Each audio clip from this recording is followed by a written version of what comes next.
সবাইকে ধন্যবাদ এখানে আসবার জন্য। দাদা আমার আছো।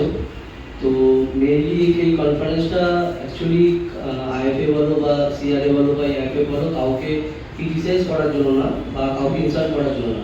মেনলি এই কনফারেন্সটা হচ্ছে যে কিছু মানে মানুষ আছে যাদের সত্যিটা সামনে আসা খুব দরকার, আর তারা প্রতিনিয়ত প্রতিদিন সেই নোংরামিগুলো দিনের পর দিন বছরের পর বছর তারা সেই নোংরামিগুলো করে যাচ্ছে।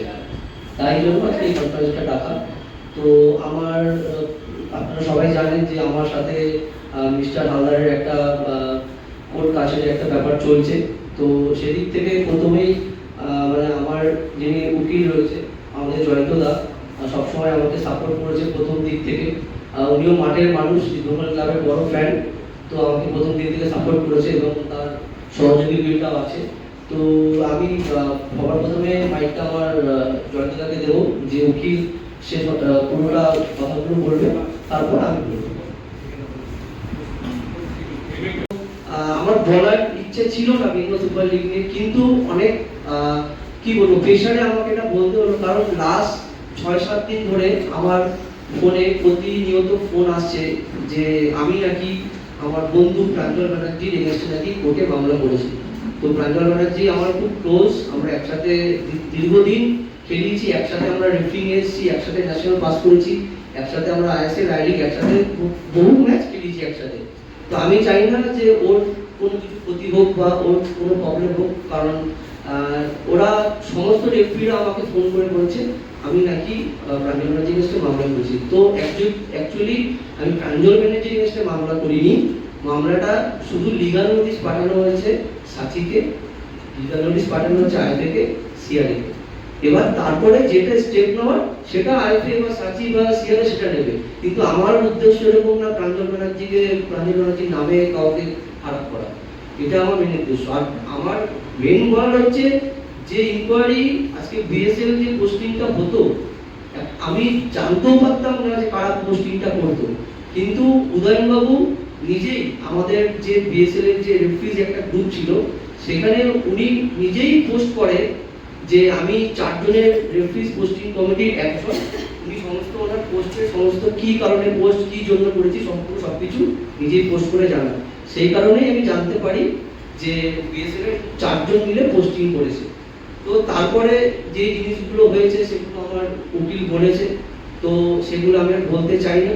যে কিছু জিনিস যেগুলো একটা টিমের মেলের মধ্যে ঢুকানো হয়েছে, তো ন্যাচারালি কোনো টিম যদি কোনো কাউকে পার্সোনালি মেল করে, তো সেখানে তো কখনোই সম্ভব না যে কোনো রেফারির নাম দেওয়ার। আর আমার সবথেকে বড় কথা হচ্ছে আমার এটাই খারাপ লেগেছে যে সবাই মিস্টেক করতে পারে, ভুল করতে পারে, কিন্তু অ্যাজ এ সিনিয়র রেফারি হিসাবে আমার এটাই খারাপ লেগেছে যে 4 জন যে রেফারির নাম দিয়েছে তার মধ্যে আমার নামটাও রয়েছে। আর আমি যেটুকু শুনেছি বা যেটুকু আমি জানতে পেরেছি, আমার নাকি সেমিফাইনাল ম্যাচ নাকি ভুল ছিল। আমি মানলাম আমার ম্যাচ ভুল ছিল, কিন্তু ওভারঅল আমি টোটাল বিএসএল সিজনে 6টা ম্যাচ করেছি। আমার 5টা ম্যাচ ঠিক হয়েছে, একটা ম্যাচ খারাপ হতেই পারে, কিন্তু বিএসএল এ যারা প্রত্যেকেই ম্যাচ করতো তাদের প্রত্যেকের ভুল ভ্রান্তি সবারই হয়েছে, কেউ বলতে পারবে না আমরা পারফেক্ট। কিন্তু আমার বক্তব্য হচ্ছে তাহলে এত রেফারি ভুল করলো, তাদের নামটা কেন মেনশন হলো না, কেন অনলিফা তন্ময়ের নামটা মেনশন হলো? আর যেখানে 3 জন রেফারির নাম দিয়েছে তাদের সাথে জানি না আমার নামটা কেন দিয়েছে। তো সিনিয়র রেফারি হিসাবে আমার এটাই খারাপ লেগেছে যে এই নামটা মেনশন যেটা করেছে এটা পুরোটা ইলিগাল, আর এটা ফ্রড টাইপের, যেটা একটা ক্রিমিনাল অফেন্স, এগুলো করা উচিত না। আর তার জন্য আমি 4 জনের পোস্টিং কমিটি ছিল, তার জন্য আমি মেন উদয়নবাবুর যেহেতু কমিটির মধ্যে রয়েছে, আরো বেশি আমার জানার ইচ্ছা যে কে জিনিসটা করলো। সেই জন্য আমি আইএফএকে বা সাচিকে বা সিআরএ অনুরোধ করবো, যেটা আমার উকিল বলেছে এটা যেন জিনিসটা দেখে, আসল তাহলে সত্যটা সামনে আসবে। সেটা হচ্ছে আমার উকিল সব কিছু কমপ্লিট করলো, তো আমি জাস্ট কিছু পয়েন্টগুলো অ্যাড করছি। সেটা হচ্ছে সেক্রেটারি হিসাবে উদয়নদার 2011 থেকে 14 অব্দি কন্টিনিউ ছিল, 4 বছর, প্লাস উনি 2021 থেকে টিল 2024 অব্দি কন্টিনিউ 4 বছর ছিল। সব থেকে যত সেক্রেটারি সিআরএ ছিল সব থেকে বেশি উনি সার্ভাইভ করেছে। আর ওনার সাসপেনশন ওঠানো হয়েছে প্রায় 9 মাস আগে, যেখানে আমি 1 বছর পুরো সাসপেন্ড কমপ্লিট করেছি। আমি যেখানে কলকাতা লিগ খেলাতে পারিনি, অল ইন্ডিয়া ম্যাচ খেলাতে পারিনি, আমি কোনো জায়গায় কিছু খেলাতে পারিনি, সেখানে ওনার সাসপেনশন 2 বছরের কমপ্লিট হয়নি, 9 মাস আগে উঠিয়ে দেওয়া হয়েছে। এই ব্যাপারটা মেনলি বলার হচ্ছে এই ফার্স্ট টাইম যে সিআর এর এগেইনস্টে মামলা বা কোনো অ্যাফিলিয়েশন এগেইনস্টে মামলা এই প্রথম সেটা করেছে হচ্ছে মিস্টার হালদার। এর আগে কোনো দিনও কোনো সেক্রেটারি কখনো নিজের অ্যাসোসিয়েশন এগেইনস্টে কোনো মামলা করেনি, আর সেটা সম্পূর্ণভাবে চোখ খুলিয়ে দিয়ে গেছে সেটা মিস্টার হালদার। তারপরেই আমি করেছি, কিন্তু এটা আমার গর্ব ব্যাপার না যে আমি আমার সেক্রেটারির বিরুদ্ধে বা আমার অ্যাসোসিয়েশনের বিরুদ্ধে আমরা মামলা করছি, কারণ আইএফএ সিআরএ সবাই হচ্ছে আমার মাদার অ্যাসোসিয়েশন, আমি চাই এদের যেন কোনো ক্ষতি না হোক। কিন্তু উদয়নবাবু যেহেতু আমার এগেইনস্টে মামলা করেছে, সব থেকে বড় ব্যাপার হচ্ছে মানে এটা আমার বলাটা উচিত যে আমি যেদিনকে অল ইন্ডিয়া ফিটনেস দিতে যাই তার 2 দিন আগে আমি কোর্টে বেল নিয়ে, আমি আমার অ্যাডভোকেট আছে, কোর্টে বেল নিয়ে আমি গোয়ালিয়রে ফিটনেস টেস্ট দিতে যাই। আমাকে বহুভাবে আটকানোর চেষ্টা করা হয়েছে, ইনক্লুডিং আমি ময়দান থানাতে 8 ঘন্টা কাটিয়েছি। আমাকে ময়দান থানা থেকে ফোন করে বড়বাবু বলেছে থানায় হাজিরা দেওয়ার জন্য। আমি ময়দান থানা গেছি, গিয়ে আমি 8 ঘন্টা ওখানে থেকে আমি বাড়িতে এসেছি। ইভেন 7 থেকে 8 দিন যখন আমার এই কেসের প্রথম চিঠি আসে, আমি খেলার জন্য বাইরে ছিলাম, তারপরে কোনোভাবে আমি সেটাকে ধরতে পারিনি বা কোনো কিছু একটা হয়েছে, তো সেটা আমার বাড়িতে হতে এসেছিল, আমি ব্যাপারটা জানি না। কিন্তু তারপরেও এরকম কন্টিনিউ কেস চাপাতে চাপাতে যখন আমার নামে সমন বেড়ায়, অ্যারেস্ট ওয়ারেন্ট বেড়ায়, আমি ব্যাপারটা জানতে পারিনি। তো আমি আমার কিছু মানুষের দ্বারা সেটা আমি জানতে পারি, ভালো মানুষের দ্বারা যারা আইএফএ সিআরএ যেখানে আছে, তারা বলেছে তুই ইমিডিয়েট যা কোর্টে গিয়ে বেল নে, বেল দিয়ে ফিটনেস দিতে যা। তো আমি কোর্ট থেকে বেল নিয়ে দিয়ে আমি তারপরের দিন গোয়ালিয়রে ফিটনেস দিতে পারি। তো এটা হচ্ছে মেন। সব থেকে বড় কথা হচ্ছে যে আমি দীর্ঘ 23 বছর রেফারি করছি। আমি 2012 থেকে টিল 2025 অবধি আমি ন্যাশনাল লিগ খেলেছি, 2014 থেকে আপ টু 2018 অবধি আমি আইএসএল খেলেছি, লাস্ট আমি 22টা মতো ইন্টারন্যাশনাল ম্যাচ খেলেছি। এছাড়া ভারতবর্ষের যত বড় বড় টুর্নামেন্ট আছে আমি সবই খেলেছি। কিন্তু ব্যাপারটা হলো 2018 এর পরে আমি আইএসএল থেকে বাদ পড়ি। তারপরে কোভিড সিচুয়েশন আসে, কোভিড সিচুয়েশনের পরে আমি যাই হোক আই লিগে পারফরমেন্স ভালো করি, তো সেখান থেকে আমার চ্যালেঞ্জ ছিল যে আমি আইএসএল কামব্যাক করে আসবো। কিন্তু তারপরে দিনের পর দিন যখন আমি দেখি যে আমার পেছনের সারির ছেলেরা সবাই আইএসএল এ ঢুকে যাচ্ছে বাট আমি আসতে পারছি না, তখন আমি স্যারকে জিজ্ঞাসা করি যে কেন আমি আসতে পারছি না। তো সেটা 2022 সালের ঘটনা। 2022 থেকে 23 অবধি উনি এআইএফএফ রেফারিজ বোর্ডের মেম্বার ছিল, যেটা আমাদের নর্থ ইস্ট জোন থেকে উনি পার্টিসিপেট করে, ইনক্লুডিং উনি সিআরএ সেক্রেটারি ছিল। তো সেই সময় উনি আমাকে বলেছিল যে না তোমার পারফরমেন্স খারাপ, হ্যান ত্যান উনি আমাকে বলেছিল। তো 2022 সালে যখন আই লিগের মেরিট লিস্ট বেরোয়, তখন উনি 23-এ বলেছিল যে তন্ময়ের পারফরমেন্স খুব খারাপ, তো সবার লাস্ট র্যাঙ্ক তন্ময় ধরে।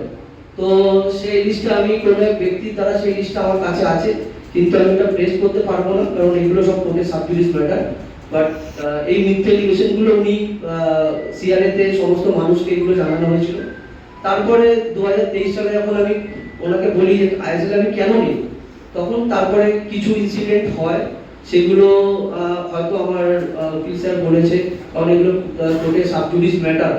ইভেন আমি প্রেসকেও বলেছিলাম কিছু কিছু এলিগেশন ছিল আমার, তো কিছু রিক্রুটিং এর ব্যাপার ছিল, কিছু কোনো কাউকে পোস্টিং পাওয়ার ব্যাপারের জন্য কেউ কিছু গিফট করেছিল, সেসব ব্যাপার ছিল। তো সেগুলো আমি বলেও ছিলাম, কিন্তু এগুলো আমি এখন বলতে পারবো না বা আমি মিডিয়াকে প্রেস করতে পারবো না, ডিউ টু এগুলো কোর্টে সাবজুডিস ম্যাটারের মধ্যে রয়েছে। আর সব থেকে বড় কথা হচ্ছে এই যখন আমাদের ইনকোয়ারি কমিটিটা গঠন হয়, ইনকোয়ারি কমিটির যারা 3 জন ছিল, তার মধ্যে আমাদের এক্স ডাইরেক্টর এআইএফএফ এর all India football federation referee's বোর্ডে দীর্ঘদিন ছিল গৌতম কর, তার সাথে আমাদের বাংলার একমাত্র আইএসএল অ্যাসোসিয়েশন সুপ্রিয় ভট্টাচার্য, আর সাথে আরেকজন ছিল উকিল, উনিও ছিল। এই 3 জনের ভিত্তিতেই তখন সমস্ত কিছু ইনকোয়ারি কমিটিতে গঠন হয়ে সিআরএ ইসি মিটিংয়ে সেটা ডিসিশন হয়। কিন্তু সব থেকে বড় কথা হচ্ছে যে ইসি মিটিং এর ওই ডিসিশনের মধ্যেই উনি একটা এলিগেশন নিয়ে আসে আমার এগেইনস্টে, ফেসবুকে পোস্ট করে যে আমি নাকি ওনাকে শিয়ালদা স্টেশনে মারতে গিয়েছিলাম। তো সেটা ফেসবুকে উনি পোস্ট করে ডিউরিং যখন আমাদের মিটিং চলছিল, মিটিং শেষ হওয়ার পরে উনি নাকি স্টেশনে আমি ওনাকে মারতে গিয়েছি এরকম কিছু একটা উনি ঘটনা বলেছে ফেসবুকে। তার পরিপ্রেক্ষিতে আমাকে প্রচুর লোক ফেসবুকে, কারণ ওনার সাথে আমি ফেসবুকে ফ্রেন্ডলি আছি, আমি দেখেছি, আমাকে অনেকে পাঠিয়েছে, আমাকে প্রচুর লোক অকথ্য ভাষায় গালাগালি দেয়, নোংরাভাবে আমাকে গালাগালি দেয়, ইভেন কি আমার ফ্যামিলিকে নিয়েও অনেক রকম কথা বলে। সেটা আমার কাছে আছে, যদি কেউ চান আমি দিতে পারি। আর সব থেকে বড় কথা হচ্ছে আরেকটা মেইন, যেটা ওনার এগেইনস্টে যে এলিগেশন গুলো আছে, যে টাকা ফান্ডের চিটিং এর ব্যাপারটা, শেয়ারের যে আনঅথরাইজড টুর্নামেন্ট, তো সব থেকে মেইন যেটা উনি শেয়ারের এক্স সেক্রেটারি কমল সরকার, যিনি দীর্ঘদিনের সেক্রেটারি ছিলেন, তার সাথে এরকম কিছু ফাইন্ডিং এর কিছু ব্যাপার ছিল টাকা লেনদেনের। তো সেই ব্যাপারে উনি আনঅফিসিয়ালি কমল সরকারকে 4 বছর শেয়ারে আসতে বারণ করেছিল, উদয় মান্দার নিজে, তারও একই কেসে লেনদেন। ইভেন কাশীনাথ সেন, তারও এরকম, যে বর্তমান অন্য ক্লাবের সাথে যুক্ত আছে, তারও এই টাকা লেনদেনের ব্যাপার ছিল, তাকে উনি সেক্রেটারি হয়ে 6 বছর সাসপেন্ড করেছিলেন।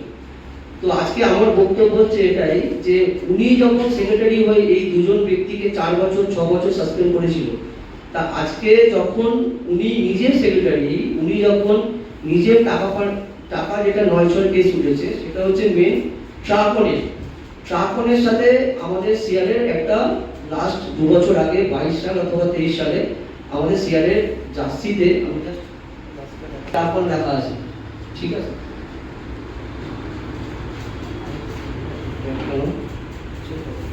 লেখা আছে। তো চাকনের জার্সি, চাকনের প্যান্ট, চাকনের মোজা, চাকনের সব কিছু ছিল। তো আমার বক্তব্য হচ্ছে যে যদি কোনো কোম্পানি, ঠিক আছে, যদি কোনো অ্যাসোসিয়েশনকে স্পন্সর করে, আমরা সবাই জানি সেই কোম্পানি অ্যাসোসিয়েশনকে কোনো না কোনো পয়সা দেয়, কিন্তু এক্ষেত্রে ব্যতিক্রম হলো যে এই চাকন সিআরএকে কোনো 1 পয়সাও দেয়নি। সেকেন্ডত এই চাকনকে অবৈধভাবে উদয় মালদার নিজের টেন্ডারটা পাইয়ে দেয়, সব থেকে বড় এলিগেশন। চাকনকে উনি অবৈধভাবে টেন্ডারটা পাইয়ে দেয়, ইনক্লুডিং চাকনের থেকে 1 পয়সাও সিআরএ কোনো ফান্ডে কোনো টাকা ঢোকেনি। তার সাথে বড় কথা হলো, যেটা টাকার এলিগেশনটা হয়েছে, উনি 2 লক্ষ টাকা কিডসের জন্য চাকনকে দিয়েছে, আর 60,000 টাকা দিয়েছিল টি শার্ট বানানোর জন্য, যেটা পরে দেখা গেছে সেই 2 লক্ষ টাকা প্লাস 60,000 টাকা দুটো আলাদা আলাদা ভাবে, সেটা যেটা ছিল কিটের তার থেকে অনেক এক্সপেন্সিভ, মানে সেই টাকাটা সেটা খরচা হওয়ার কথা না, কিন্তু সেটার ভিত্তিতেই সিআরএ ইনকোয়ারি কমিটি করে তার বিরুদ্ধে এই এলিগেশন গুলো নিয়ে এসেছে। এটা হচ্ছে ট্রাকনের মেন মুদ্রা। ট্রাকন কোনো সিআরএ কে কোনো পয়সা দেয়নি, ট্রাকনকে অবৈধভাবে উদাহরণদার এই টেন্ডারটা পাইয়ে দিয়েছে। আর যদি আপনাদের মনে হয় যে আমার এই তথ্যটা সম্পূর্ণ ভুল, তাহলে ওই সময় তৎকালীন যিনি প্রেসিডেন্ট ছিল বা যারা অ্যাসিস্ট্যান্ট সেক্রেটারি ছিল বা সেক্রেটারি ছিল, আপনারা তাদের সাথে গিয়ে যোগাযোগ করলে আপনারা পুরো জিনিসটা জানতে পারবেন। কত সালের ঘটনা? 2023-22 আর 2024 সালে উনি সাসপেন্ড হয়, খুব সম্ভবত আগস্ট মাসে 2024 সালে উনি সাসপেন্ড হয়, ঠিক আছে? আচ্ছা, বলেন আপনি। সালে সিআরএতে আমাদের যে কোনো কিছুই যখন ইসি মিটিং হয়, সেখানে একটা মিনিটস পাস হয়, সেই মিনিটসটা নেক্সট মিটিং এ যখন যায়, সেই মিনিটস থেকে সেটা পাস হয়ে সেটা অ্যাপ্রুভাল হয়। তো 2022 অথবা 23 সালে আমাদের এক রেফারি ছিল সৌমেন দাস, বেহালা বাড়ি। তো তার ভোটার লিস্টের নাম উঠানো নিয়ে সিআরএ একটা ইসি মিটিং হয়, আর আমাদের সিআরএ নিয়ম আছে, যারা 5 বছর অ্যাক্টিভ ভাবে কলকাতা রেফারিং করবে তাদেরই ভোটার লিস্টের নাম উঠানো যাবে। তো সেই সৌমেন দাসের মিটিং নিয়ে যখন আলোচনা হয় মিটিং এ, সেটা ডিসিশন হয় যে সেখানে তারা সৌমেন দাসকে অ্যাপ্রুভ করতে পারবে না, বিকজ অফ যে সৌমেন দাসের 5 বছর হয়নি। তো সেই ভেতরের খবর, সেই মিনিটসের খবর উদয় হালদার নিজে সৌমেন দাসকে পার্সোনালি জানায়। পরে এটা নিয়ে যখন সৌমেন দাস ব্যাপারটা পুরো কলকাতায় সবাইকে জানায় যে এরকম আমার বিরুদ্ধে এরকম হয়েছে, আমাকে ভোটার লিস্টের নাম তুলছে না, এরকম ডিসিশন হয়েছে, তার বিরুদ্ধে একটা তদন্ত কমিটি গঠন হয়। সেই তদন্ত কমিটিতে মেইন ছিল যে সেক্রেটারি উদয় হালদার সেই নিজে, অথচ সেই জিনিসটা জানাচ্ছে। তো সেই তদন্ত কমিটি গঠন হয়ে যাওয়ার পরে যখন সবাই ইসি মিটিং থেকে যখন সবাই তাকে প্রেশার ক্রিয়েট করে, সেই সময় আমাদের তৎকালীন এখন যিনি অ্যাসিস্ট্যান্ট প্রেসিডেন্ট আছে, ভাইস প্রেসিডেন্ট আছে সিআরএ, অভিজিৎ কুন্ডু, তিনি তখন জানায় যে হ্যাঁ এই ঘটনাটা উদয় হালদার নিজে সৌমেন দাসকে বলেছে। আর এই বিষয়ে তার মানে বোঝা গেল যে সেক্রেটারি যে চুরি করছে সেই ইনকোয়ারি কমিটির মেইন হচ্ছে, আবার সেই তাকে জানাচ্ছে। তো তার বিরুদ্ধে এই এলিগেশনগুলো রয়েছে। যদি এই তথ্যটা সম্পূর্ণ আমার ভুল হয়, আপনারা সিআরএ গিয়ে তৎকালীন যিনি প্রেসিডেন্ট ছিল, অ্যাসিস্ট্যান্ট সেক্রেটারি ছিল, যারা ছিল কথা বলতে পারেন, সম্পূর্ণ তথ্যটা আপনারা জানতে পারেন। চক্রবর্তী তন্ময় ধরের উদয়ন হালদারের সাথে মামলা যে কোর্টে চলছে সেই সংক্রান্ত ঘটনাগুলো একটু সহজ আকারে বলছি যাতে আপনারা বুঝতে পারেন। তন্ময় ধরকে আপনারা চেনেন, ন্যাশনাল এলিট রেফারি, দীর্ঘ 23 বছরের উপরে উনি ম্যাচ খেলিয়ে যাচ্ছেন as a referee, international, national, ISL একাধিক ম্যাচ ক্যালকাটা লিগ খেলিয়ে যাচ্ছেন। 250 উপরে ওনার ম্যাচ খেলানোর অভিজ্ঞতা আছে। কিন্তু শেষ কয়েক বছর থেকে কিছু ঘটনার জন্য ওনার প্রফেশনাল ক্যারিয়ার প্রশ্নের মুখে। 2023 সাল নাগাদ উদয়ন হালদার, উনি সেই সময় উনি সিআরএস সেক্রেটারি ছিলেন। সেই সময় অ্যাপয়েন্টমেন্ট সংক্রান্ত কিছু বিতর্ক নিয়ে, ইস্যু নিয়ে বিতর্ক দেখা দেয়, যেটা উনি প্রেসিডেন্টকে জানান। তন্ময় ধর সেই সময় সিআরএর প্রেসিডেন্টকে জানান। তন্ময় ধরে কমপ্লেনের ভিত্তিতে সিআরএ একটা 3 সদস্যের ইনকোয়ারি কমিটি তৈরি করে। সেই ইনকোয়ারি কমিটিতে এইফের খেলা সংক্রান্ত অভিজ্ঞ মানুষরা ছিলেন, সেখানে একজন অ্যাডভোকেটও ছিলেন। 3 সদস্যের ইনকোয়ারি কমিটি পুরো ঘটনাটা তদন্ত করে। যিনি অভিযোগ করলেন তন্ময় ধর, তার কথা শুনে, যার বিরুদ্ধে অভিযোগ উদয়ন হালদার, তার কথা শুনে তাদের বক্তব্য লিখিত আকারে নেয়, ডকুমেন্টস দেখে, এবং একটা দীর্ঘ তদন্তের পর ওনারা ওনাদের রিপোর্ট সিআরএ কমিটির কাছে জমা করে। পরবর্তীকালে সেই ইনকোয়ারি কমিটির যে সাজেশন বা তদন্ত রিপোর্ট থাকে, সিআরএ সেটাকে অ্যাপ্রুভ করে এবং উদয়ন হালদারের বিরুদ্ধে 2 বছরের সাসপেনশন হয়।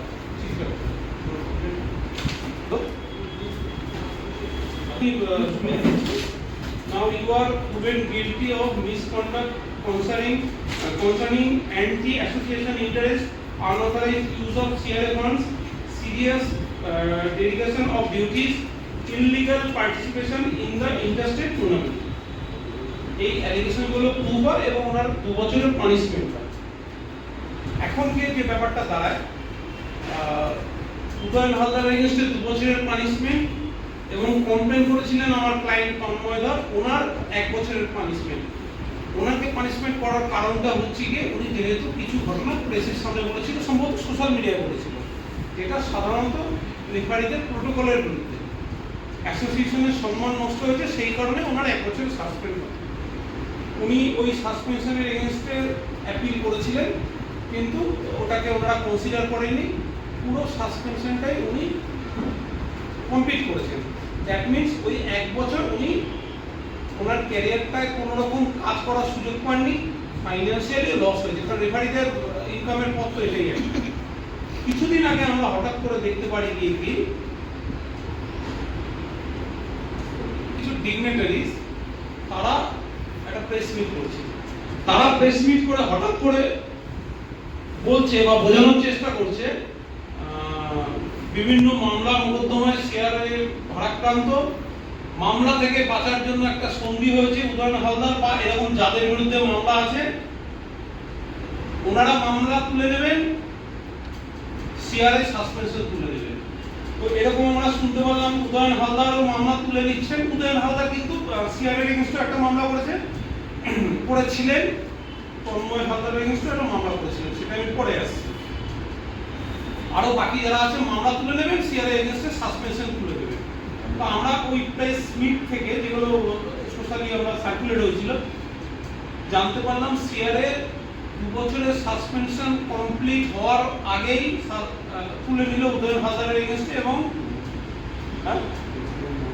9 মাস আগে, এবং সিআরএর মূল স্রোতে অ্যাডমিনিস্ট্রেশন ওনাকে ফিরিয়ে আনলেন, বিনিময়ে উনি মামলাটা তুলে নিলেন। তো যেই যুক্তি দেখিয়েছিলেন বাকি কাশীনাথ বাবু বলে কাশীনাথ সেন, উনিও সিআরএর এগেনস্টে একটা কেস করা ছিল, ওনার এগেনস্টেও মামলাটা তুলে নিলেন, এলিগেশন গুলো তুলে নিলেন, সাসপেনশন। কিন্তু কাশীনাথ বাবু আজ অব্দি মামলা তোলেন। আমরা বলতে চাইছি যেটা সিআরএ যে যুক্তিটা দেখাচ্ছিল যাদের বিরুদ্ধে মামলা তারা মামলা তুলে নিচ্ছে, তাই আমরা মিউচুয়ালি সাসপেনশন তুলে নিচ্ছি, সেটা একটা আইওয়াস ছাড়া কিছু না। ওটা শুধুমাত্র উদয়ন হালদারকে মূল স্রোতে ফিরিয়ে আনার জন্যই করা হয়েছিল, নাহলে কাশীনাথ বাবুর এগেনস্টে কিভাবে হয়? একই ফর্মুলা তো খাটে না। আমরা চিঠি দিই, চিঠির কোনো সেইভাবে উত্তরই পাই না যে কি কারণে হয়েছিল। যেখানে একটা ইনকোয়ারি কমিটি এরকম গুরুতর অপরাধে ওনাকে সাসপেনশন করলো, আর প্রায় একই যিনি কমপ্লেন করলেন সে পুরো শাস্তি পেল, ওনাকে মাঝপথে তোলা হলো, সিআরএ কোনো উত্তর দেয়নি, বাধ্য হয়ে আমরা সিটি রোডে মামলা করি। আপনারা জানেন এসআইআর নিয়ে আমাদের ওয়েস্ট বেঙ্গলের প্রায় প্রতিটা কোর্ট ব্যতিব্যস্ত, রেগুলার কাজ হচ্ছে না, সেই অবস্থায় মামলা হয়েছে। মামলা হওয়ার ফলে সেই সমনও আমরা পাঠিয়ে দিয়েছি, তাই তো? ওনারা সবাই সমন পেয়ে গেছে। তো উদয়ন হালদার সাসপেনশন হয়েছিলেন এই বিভিন্ন ইলিগালিটির জন্য।